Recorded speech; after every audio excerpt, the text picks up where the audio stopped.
ফিরে এলাম বিরতির পর। যে খবরে নজর রাখতে হচ্ছে, এসআইআর এর ফর্ম পূরণে অনীহা। জঙ্গলমহলবাসীর অনীহার খবর সামনে এসেছিল এর আগেও, আবারও সেই খবরের দিকে একটু নজর রাখতে হচ্ছে।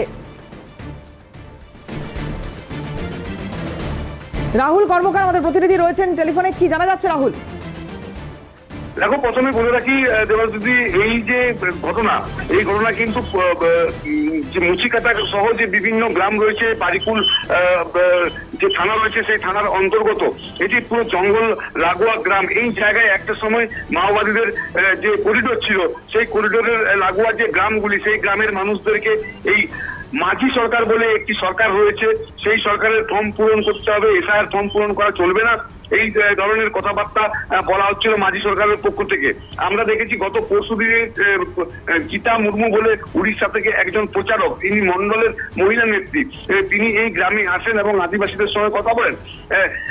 আদিবাসীদের বিভিন্ন যে সংগঠনগুলি রয়েছে, ভারত জাকাত, মাঝি পারগানা থেকে শুরু করে তাদের যে বিভিন্ন সংগঠন রয়েছে, তারা এই গ্রামে যায় বারবার এবং সাধারণ যে আদিবাসী মানুষজন রয়েছে তাদেরকে বোঝানোর চেষ্টা করে যে এসআইআর ফর্ম পূরণ করার জন্য।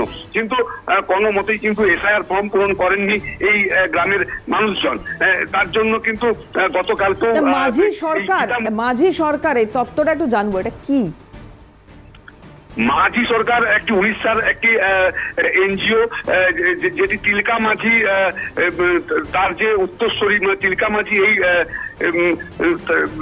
সে এই এনজিওটি ফোরাম করে এবং এই আদিবাসীদের যে উন্নয়নের জন্য এই একটি এনজিও ছিল। কিন্তু বর্তমানে আদিবাসী যে সমস্ত মানুষ, তাদেরকে বোঝানো হচ্ছে এই মাঝি সরকার একটি আলাদা সরকার, যে আদিবাসীদের যে জল জমিন যে এবং ভূমি, এদের যে অধিকার, সেই অধিকার ফেরত পাবে এবং এই মাঝি সরকারে থাকলে বাস, ট্রেন, ট্রাম, প্লেন এইসব ফ্রি হবে।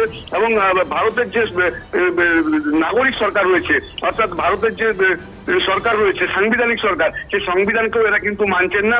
বলছে যে সংবিধানে রয়েছে আমরাই মেন, আমরাই আদি, এমনটাই কিন্তু দাবি করছে এই মাঝি সরকারের পক্ষ থেকে। এবং মাঝি সরকারের এই উড়িষ্যা, বাংলা, ঝাড়খণ্ড এবং ছত্তিশগড় এইসব জায়গায় এদের কিন্তু বিস্তার রয়েছে, বিভিন্ন গ্রামে আসছে, আদিবাসীদেরকে বোঝানোর চেষ্টা করছে যে মাঝি সরকারে যাওয়ার জন্য। এবং বেশ কয়েকটি গ্রামের মানুষদেরকে এই ফর্ম ফিল আপ করানো হয়েছে। এবং ইতিমধ্যে বাঁকুড়াতে উড়িষ্যা থেকে একজনকে গ্রেপ্তার করা হয়েছিল এবং বাঁকুড়ার একজনকে গ্রেপ্তার করেছিল বাঁকুড়া জেলা পুলিশ। আজকে কিন্তু আটক করা হয়েছে এই যে মাঝি সরকারের যে অন্যতম মহিলা মুখ, অর্থাৎ এই মহিলা নেত্রী, তাকে কিন্তু ইতিমধ্যে এই গীতা মুর্মুকে কিন্তু আটক করা হয়েছে। ধন্যবাদ রাহুল। কথা বলছিলাম, রাহুল কর্মকার ছিলেন টেলিফোনে।